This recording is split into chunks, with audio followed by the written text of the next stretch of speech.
ገለቴሞ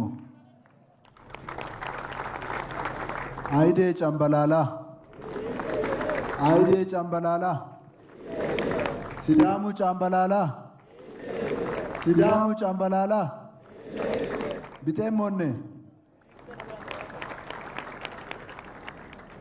ሀወሌ ፊቼ ጨምበላላ ኢለሸኖኔ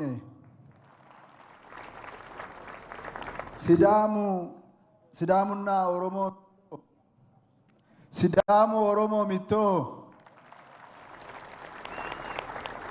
ሲዳሙ ኦሮሞ ሚቶ የተከበሩ እና ወንድሜ ክቡር አቶ ደስታ ሌዳሞ፣ የተከበሩ ወንድሜ ክቡር አቶ ሙስጠፌ መሐመድ፣ የተከበሩ ወንድሜ ክቡር አቶ ጥላሁን ከበደ፣ ክብርት ወይዘሮ ሰላማዊት፣ እዚህ የተገኛችሁ የበዓሉ ታዳሚዎች፣ ከሁሉ በላይ የተከበርከው የሲዳማ ሕዝብ እንኳን ለፊቼ ጨምበላላ በዓል አደረሳችሁ አደረሰን ማለት እፈልጋለሁ።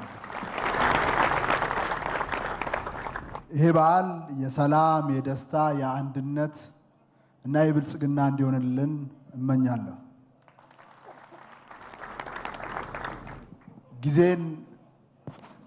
ስለ ጊዜ የሚያውቅ፣ ስለ ጊዜ የሚተነትን፣ ስለ ጊዜ የሚረዳ ሕዝብ ጥልቅ ፍልስፍና ያለውና በጊዜ ውስጥ እንዴት መኖር እንዳለበት በእውቀት ላይ ቆሞ የሚራመድ ሲሆን ነው።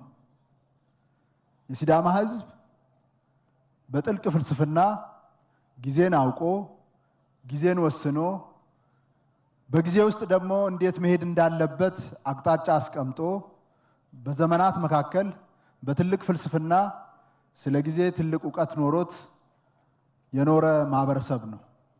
ይሄ ትልቅ አሁን እንደ አዲስ ዓመት ተቀብለን አሮጌው ሸኝተን አዲሱን ዓመት የምንቀበልበት የፊቼ ጨምበላላ በዓል የጊዜ እውቀት የጊዜ ፍልስፍና ውጤት ነው። የዚህ ጥልቅ እውቀት እና ፍልስፍና ባለቤት ስለሆናችሁ ኢትዮጵያንም በዚህ ቀና የሚያደርግ ትልቅ አንድ ምሰሶ ስለሆናችሁ እንኳን ደስ አላችሁ ማለት እፈልጋለሁ።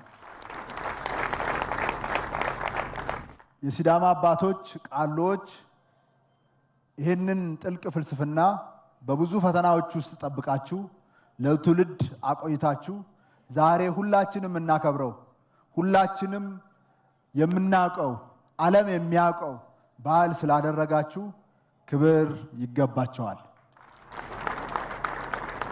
ኢትዮጵያ ሀገራችን በብዙ ውጣ ውረድ ውስጥ እያለፈች ድሎቿን እያሳካች ብልጽግና አይቀሬ መሆኑን በተግባር እያረጋገጠች እየሄደች ያለች አገር ነች።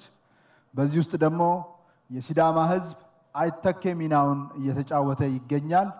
ስለዚህ ሁላችንም ተባብረን በአንድነት ቆመን የሀገራችንን ብልጽግና እንድናረጋግጥ በዚሁ አጋጣሚ ጥሬን አቀርባለሁ። የኦሮሞ ሕዝብ የፊቼ ጨምበላላ በዓል የራሱ በዓል ነው። ስለዚህ በዓላችን ላይ መተን በዚህ መልኩ ስለታደምን በጣም ደስ ይለናል። ይሄ ዓመት የሰላም፣ የደስታ፣ የብልጽግና፣ የአንድነት ሁሉን ነገር የምናሳካበት የኢትዮጵያ ጠላቶች ሁሉ የሚንበረከኩበት ዓመት ይሁንልን። አመሰግናለሁ። ገለቴም እናመሰግናለን ኦቦ